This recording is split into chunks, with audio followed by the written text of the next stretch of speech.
आनंद आस्था के धाम युग प्रधान महातपस्वी आचार्य श्री महासमन जी के पावन चरणों में कोटि कोटि वंदन। श्रद्धेय मुनिश्री के पावन चरणों में भावरा वंदन। मुनिवृंद, उपस्थित समस्त साधु साधिका, रविवार ये प्रवचन के अंतर्गत आज का विषय है परिवार सौहार्द के सूत्र। परिवार एक सुंदर व्यवस्था है। परिवार व्यक्ति के लिए एक आश्रय स्थल है जहां पर रह करके वह अपने जीवन को बहुत अच्छे ढंग से व्यतीत कर सकता है। परिवार वह जगह है जहां पर व्यक्ति अपने आप को सुरक्षित और सुकून महसूस करता है। परिवार वह जगह है जहां पर व्यक्ति अपना विकास और अपनी उन्नति को महसूस करता है। परिवार वह जगह है जहां पर व्यक्ति सुख शांति के साथ रह सकता है। प्रश्न उपस्थित होता है कि परिवार में सौहार्द कैसे कायम रहे। परिवार में 4 सदस्य भी होते हैं, 8-10 ज्यादा भी हो सकते हैं।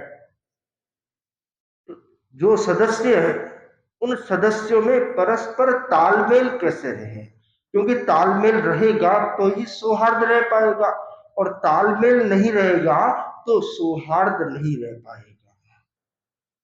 तालमेल रहने के लिए जरूरी है कि परिवार के सदस्य एक दूसरे की भावनाओं को समझे। कि जब तक भावनाओं को नहीं समझा जाता है तब तक सौहार्द स्थापित करना, तालमेल करना बड़ा मुश्किल होता है। जहां शब्दों की पकड़ होती है, जहां अहंकार की अकड़ होती है और जहां पर स्वार्थ से व्यक्ति जकड़ा हुआ होता है, वहां पर सौहार्द और तालमेल की कल्पना करना बेईमानी होता है। तो परिवार के सदस्यों के बीच में तालमेल रहे, उसके लिए जरूरी है, सबसे पहली जो आवश्यकता है कि वह एक दूसरे की भावनाओं को सम्मान दे, आदर दे, इज्जत दे। नई नई शादी हुई युवक अपनी पत्नी को घुमाने के लिए बाइक पर बैठा कर लेकर गया। जोश में था बाइक, युवक तो वैसे भी जोशीले होते हैं, और जब नई शादी हुई हो और पत्नी साथ में हो और बाइक चलाना हो तो जोश फिर और कई गुना बढ़ जाता है। तो बड़ी तेजी के साथ बहुत स्पीड में बाइक चला रहा था।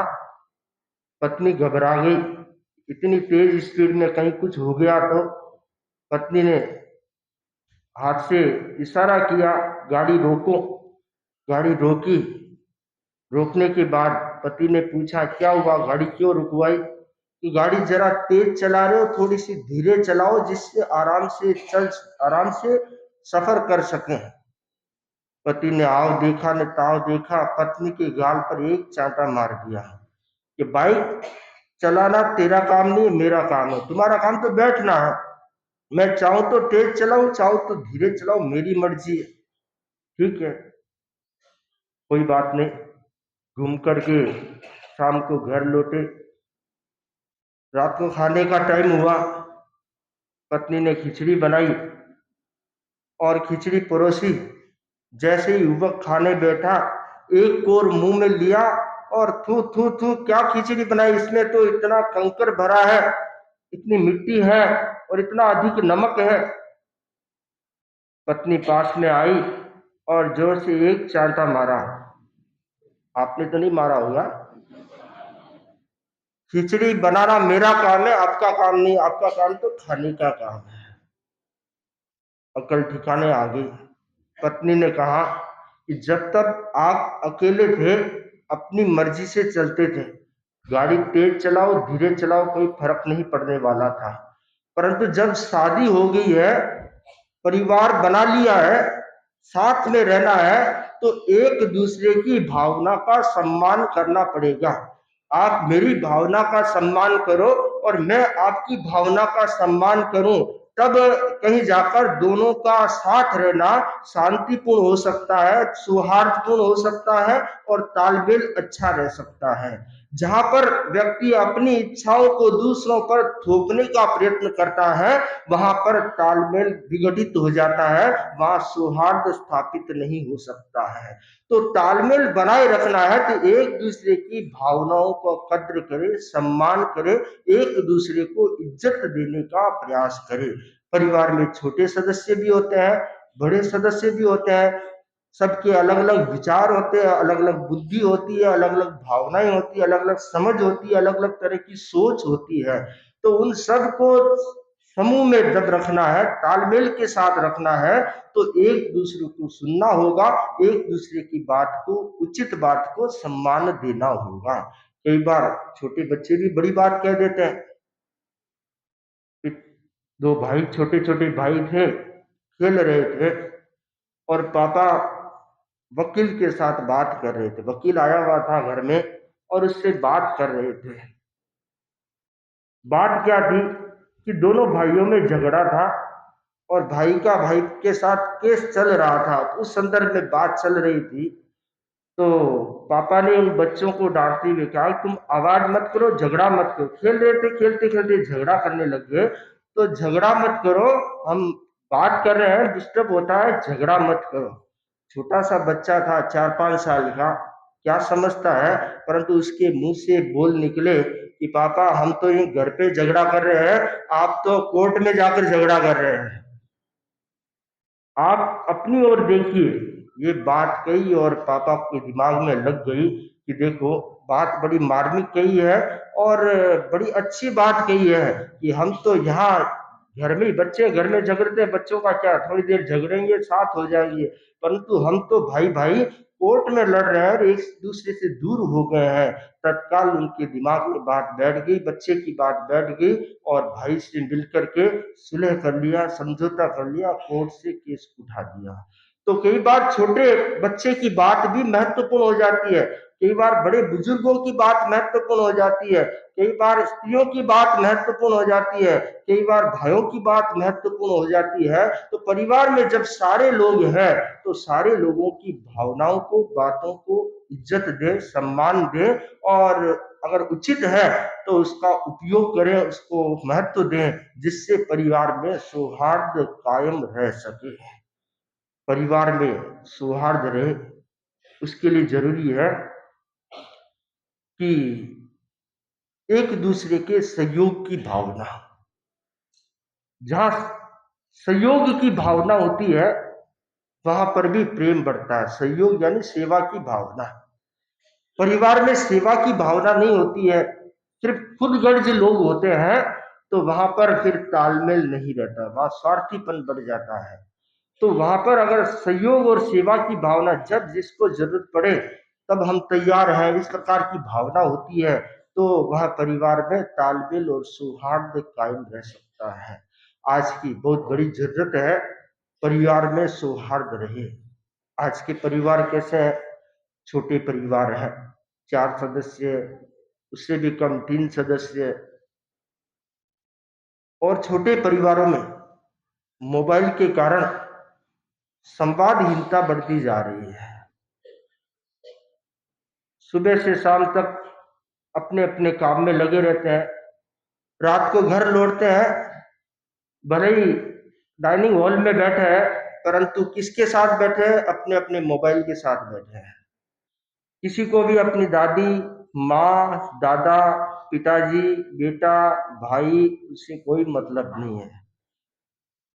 कुछ वर्ष पहले, 20-30 साल पहले, कम से कम परिवार के सदस्य साथ बैठकर टीवी तो देखते थे। आजकल वह सिस्टम भी उठ गया है। आजकल टीवी देखने का सिस्टम नहीं, बस मोबाइल, अकेला मैं और मेरा मोबाइल, यही मेरा परिवार है, इससे आगे कोई परिवार नहीं। तो ये जो स्थिति बन रही है, ये स्थिति पारिवारिक दृष्टि से एक बहुत बड़ी समस्या है। बहुत जरूरी है परिवार के सदस्यों के बीच में संवाद बना रहे, बातचीत बनी रहे, एक दूसरे के साथ मिलते रहे।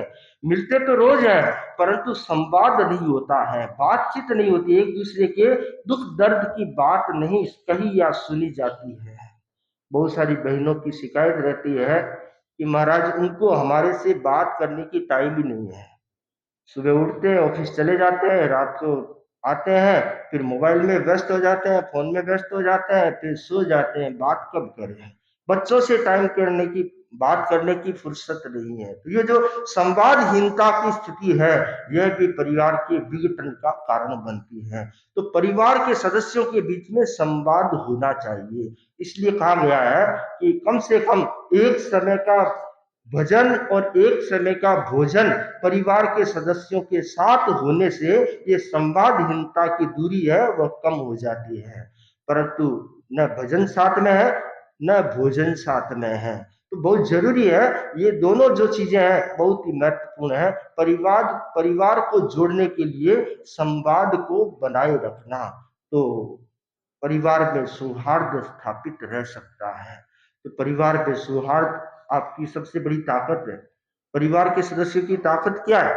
उनकी एकता, उनका प्रेम, उनका स्नेह, उनका वात्सल्य और उनकी सेवा भावना, उनका सहयोग भावना, ये जो है परिवार की बहुत बड़ी ताकत है। कुछ लोग समझते हैं कि अर्थ हमारी बड़ी ताकत है। अर्थ की ताकत कई जगह काम आती है, कई जगह काम नहीं आती है। तो अर्थ से बड़ी जो ताकत है वह परिवार का परस्पर तालमेल, सदस्यों का जो तालमेल है वह सबसे बड़ी ताकत होती है। तो परिवार में सौहार्द स्थापित रहे, ये युग की आवश्यकता है।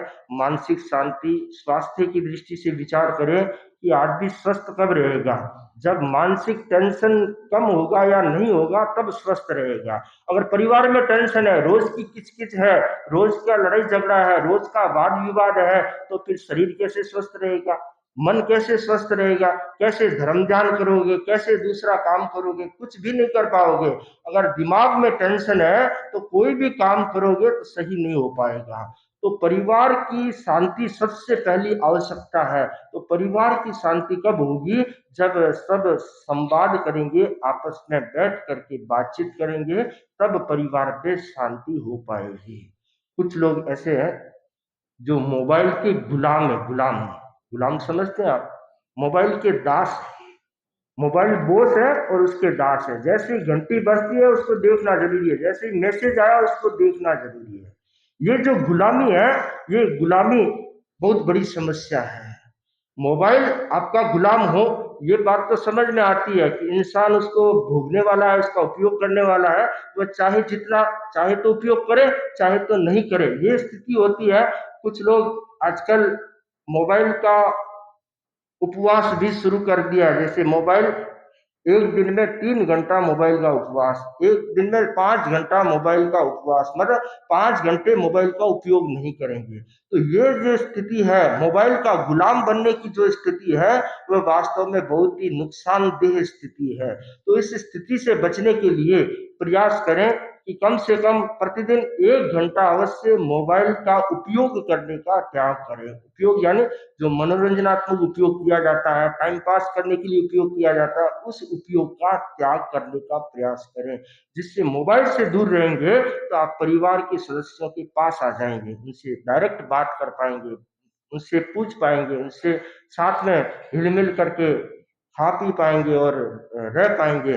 तो बहुत जरूरी है परिवार में सौहार्द रहे। शारीरिक स्वास्थ्य, मानसिक स्वास्थ्य, आध्यात्मिक स्थिति और पारिवारिक स्थिति, सारी चीजों को सामने रखते हुए अगर विचार करते हैं तो परिवार में सौहार्द हमारी सबसे बड़ी ताकत होगी। और वह सौहार्द अगर आपके परिवार में है तो घर में आपके सुख है, शांति है, आनंद है, और वह सुख शांति ही आपकी सदगति का कारण बन सकता है। इन्हीं मंगल भावनाओं के साथ ओम आनंद।